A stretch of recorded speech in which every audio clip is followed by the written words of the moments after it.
All right, ready for a deep dive? Always. Today, it's the Urantia book, specifically Paper 6, The Eternal Son. Ooh, diving right into the deep end with this one. Right, trying to unpack the nature of God's Son. Now, I know what you might be thinking. Fire and brimstone. Exactly, but this text, it's different. How so? It's less about dogma, more like, here's a mind-blowing model of reality.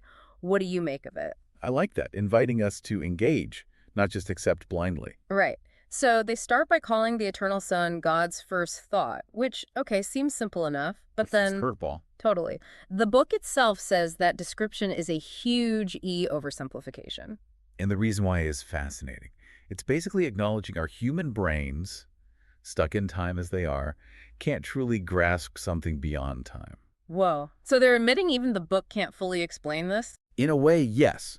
Yeah. It's like, we're using first thought to get the ball rolling, but don't get hung up on the timeline because in eternity, there is no timeline. Okay, so it gives you a familiar concept and then goes, but wait, there's more to it than that. Like this whole living and divine word description. It makes you realize how much power even our human words have. Right. Think about it. Words inspire movements, they spark love, they can even incite chaos. Yeah. Imagine a word that is the essence of a divine being. Next level, for sure.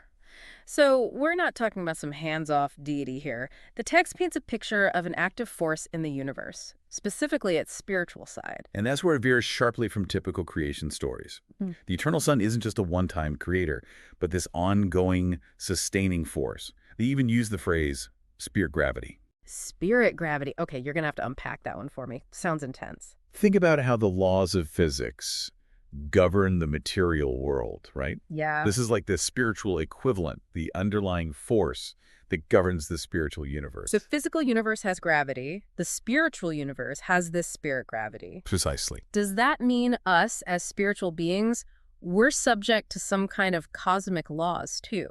The text seems to say exactly that. All spirit, including ours, ultimately answers to the Son. Wow. So whether we're aware of it or not, we're all connected to this spirit gravity thing. It's a pretty profound concept. It really is. Okay, so I've got the spirit gravity, and then the text throws in another curveball. Which is? Well, it describes the Son as embodying love and mercy, which, okay, pretty standard for a divine being, right? So far, so good. But then they compare the Son's love to a mother's love, specifically contrasting it with the Father's love. Yes. And that's where things get really interesting. Right. Like, what are they getting at? It's not that one is more loving than the other, but that they express love in different ways. Instead of that typical stern father, loving mother dynamic. Exactly. This is way more nuanced. Okay, you've got my attention now. We've got this divine word embodying spirit gravity, expressing this motherly love. And then it gets even wilder. The text claims the Son isn't actually all-powerful. Wait, what? I thought divine beings were all omni this and omni that. Right. You'd think so, wouldn't you? Yeah. But the Urantia book throws us another curveball. It's like it's redefining power itself. How so? The Son's power is specifically spiritual, not about controlling the material world. So even this incredibly powerful being has limits. It's a surprising concept. And there's more. More. It also says the Son can't divide himself into pieces like the Father supposedly does with the adjusters. Hold on, adjusters. You're going to have to back up a bit there. Right, of course. The Urantia book describes adjusters as fragments of the Father residing within us. A direct link. Direct link to what? To the source of personality. So there's a piece of God in my brain right now. It's a powerful concept, isn't it? It's a lot to process, but kind of amazing too. And the fact that the Son can't do that, can't fragment himself, it reveals something crucial about his nature. Okay, I'm on the edge of my seat here. What does it reveal? It highlights that the Eternal Son isn't about separation. He's unity, wholeness. He doesn't break himself apart, he emanates. He's like this cosmic beacon. Exactly. Yeah. Constantly radiating outwards. So that's how he influences the universe. Not through separate pieces of himself, but this continuous, all-encompassing flow of spirit. It's a beautiful concept, really. It is. But okay, we've got this Father who personalizes himself, these adjusters, and the Son emanating this spirit gravity. How does that impact us down here? What are we supposed to do with this information? That's where things get really interesting. The Urantia book is clear that simply knowing about the Eternal Son isn't enough. It's not just head knowledge. Right. True understanding, it comes from experience, from aligning ourselves with that universal spirit. So spiritual embodiment. Exactly. Tapping into that spirit gravity, feeling its pull in our own lives. Okay, this is blowing my mind, but how? How do we even start? Well, according to the text, we're not alone in this journey. There are other celestial beings, guides, and mentors who help us connect with the divine. Okay, now we're talking. Tell me more about these cosmic companions. The Urantia book calls them paradise sons. Paradise sons. Yeah, and get this, they come from the central dwelling place of God paradise. Okay, so straight from the source, what do these paradise sons do? They choose to leave that perfect existence. Why would they do that? To incarnate into evolving worlds. Like ours. You're saying these incredibly powerful beings, they choose to come to a place like Earth. Like ours, yeah. What's the catch? No catch. Pure service. They take on the limitations of a material existence, experiencing life as we do. Hold on, so they go from this perfect existence to dealing with traffic and taxes? That's wild. Imagine a being of pure light choosing to walk in shadow. Okay, that's a powerful image, but why? Why would they do that? The text says it's the ultimate act of love and empathy. Really? By experiencing life firsthand, they gain a deeper understanding. Understanding of Our struggles, our triumphs. So it's not just observing from a distance. They're down here in the thick of it with us. Exactly. Walked in our shoes, felt our joys, our sorrows. And through their lives, they show us. Show us what? What it means to embody the divine spirit. Okay, I'm starting to see how this all ties together. So these paradise sons are like bringing that spirit gravity right to our doorstep. You could say that. Their presence helps us connect with the eternal Son on a deeper level. Deeper than we could on our own. Exactly. Like having a direct line. In a way, yes. But instead of a phone call, it's a being who's chosen to walk beside us. Wow. Okay, that's a lot to take in. But we can't forget about the infinite spirit. Right. The infinite That spirit. just seemed like a whole other entity altogether. They are. Remember how we were talking about the Father being the source of personality and the Son being this unified spirit? Yeah. The infinite spirit emanates from both of them. So they're like the offspring of this ultimate power couple. It's not a traditional family, obviously. Right, of course. But the text describes the infinite spirit as this boundless creative force. They permeate all of reality. Okay. And they're responsible for our minds. Wait, hold on. I thought the Father gave us our personality. He does. So what's the infinite spirit's role then? Think of it like this. The infinite spirit provides the canvas, the raw potential for thought. The Father. He provides the brushstrokes, the personality. Okay, so the infinite spirit is like the potential, and the Father is the realization of that potential. That's one way to think about it. So we've got this incredible interplay between personality, spirit, mind. It's a lot. Where did WE fit into all of this? I mean, we're down here with our finite little minds trying to grasp these infinite concepts. And yet the text says we're not just passive bystanders. We're not. We have an active role to play in our spiritual evolution. Okay, now you've got my attention again. How so? Remember how we talked about the Father's adjusters residing within us? Right, those little pieces of the source hanging out in our brains. Exactly. We each have a piece of that source within us. So it's like we're carrying around a piece of the divine. A divine spark. And just like those paradise sons chose to descend to the material world, we have the opportunity to ascend towards the spiritual. So it's about, I don't know, fanning those flames, nurturing that spark. Yes, allowing it to illuminate our lives. I like that. It's a much more hopeful way of looking at things. But how?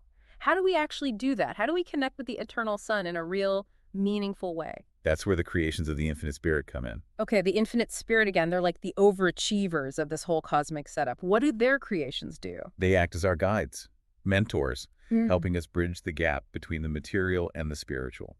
So the infinite spirit provides the potential, and then their creations give us the tools, the support to actually reach that potential. Precisely. The Urantia book describes a vast array of beings created by the infinite spirit. Each one with a specific purpose, I'm guessing? Each one with a role to play. So it's like a cosmic support system, guiding us towards spiritual growth. Exactly. We're not alone in this journey. Which is comforting. We have these incredible beings cheering us on, offering their wisdom and guidance every step of the way. You know, this makes me think about all the teachers and mentors I've had. Oh, yeah. The ones who helped me grow. It's like they were tapping into that same energy, even if they didn't realize it. It's a beautiful way to look at it. Just like your earthly mentors, these celestial beings, they meet us where we are. With all our flaws and hang-ups. Our limitations and struggles, Yeah. And they gently guide us toward a greater understanding of ourselves, of the universe. That's a nice thought. But is it all sunshine and roses? Life can be tough. Are we just supposed to meditate our problems away? That's where free will comes in. Oh, right, free will. Forgot about that one. The Urantia book is clear that we have a choice A choice about how we engage with all of this. Yeah. We can choose to ignore that spark. Or We can. nurture it. So we're not just puppets on a string. We have actual agency in our spiritual development. Absolutely. We have the power to choose our direction, to shape our own spiritual destiny. That's a lot of responsibility. It is, but it's also incredibly empowering, don't you think? I suppose it is. It's just a lot to wrap my head around. Okay, so we've talked about these paradise sons coming to Earth, the infinite spirit, and their creations guiding us. But the Urantia book doesn't stop there. Oh, no, it doesn't. There are seraphim, cherubim, mighty messengers. It's a whole cast of celestial characters. What's the deal with all of them? It's like they took the concept of angels and said, hold my cosmic latte, we're going bigger. Right, and it's not just about adding more beings. It's like each one has a specific job, a role to play. Exactly. And those roles often go way beyond our traditional ideas about angels. That's how so. Well, for example, some are described as the celestial artisans shaping beauty and harmony throughout the universe. Celestial artisans, so like cosmic interior decorators, but like on a universal scale. More like cosmic architects, really. Hmm. The text suggests they're involved in everything. The formation of galaxies, the balance of ecosystems. Wow, so they're like the ultimate artists. The ultimate expression of creativity and order. Okay, now that's an image. I'm picturing these beings like weaving stardust, conducting symphonies of light. That's the beauty of this book. It sparks our imagination, but also grounds us in this incredible framework. Cosmic order, purpose, and within that framework, every being, every spark of consciousness matters. So it's like this giant puzzle. In a way, yes. And each of these beings, us included, we're all a piece. Each with its own unique shape, purpose, contribution to make. I love that analogy. It makes the universe feel less like this cold, empty space, more like this interconnected effort, Exactly. And that's a much more empowering way to think about our place in it all. Because even though we might feel small sometimes, insignificant, our actions, our choices, they ripple outwards. It's like that butterfly effect, right? But on a spiritual level. So every decision we make, every act of kindness, every cruel word, it all matters. It all contributes to the overall balance. Wow. That's a lot of responsibility. It is, but also incredible potential. Imagine if we all consciously chose to do good. To align ourselves with, what did you call it, that universal good. Exactly. To amplify the positive, not just think it, but live it. That's what the Urantia book ultimately calls us to do. Recognize the spark within and let it shine. Participate in this cosmic dance, as you said earlier. With open hearts, open minds. And that journey, that's how we understand the eternal sun, isn't it? Not just reading about it. Living it, embodying it. And the best part, we're not alone on that journey. We've got these incredible beings cheering us on, guiding us. Supporting us every step of the way. It's really quite humbling when you think about it. It is. And inspiring. We may not have all the answers, and the mysteries of the universe will likely always be unfolding. Yeah. But we can approach this journey with a sense of wonder. Curiosity. Open hearts, like you said. Exactly. So to our listeners, keep exploring the Urantia book. Keep asking those big questions. And keep looking for those little everyday miracles. The ones that remind us of just how interconnected everything is. And never underestimate the power of your own journey. The impact you have simply by choosing to be a force for good in the world. Well said. This deep dive, it's been incredible. And we can't wait to embark on the next one with you all. Until then. Keep exploring, keep questioning. And keep reaching for those stars. See you next time.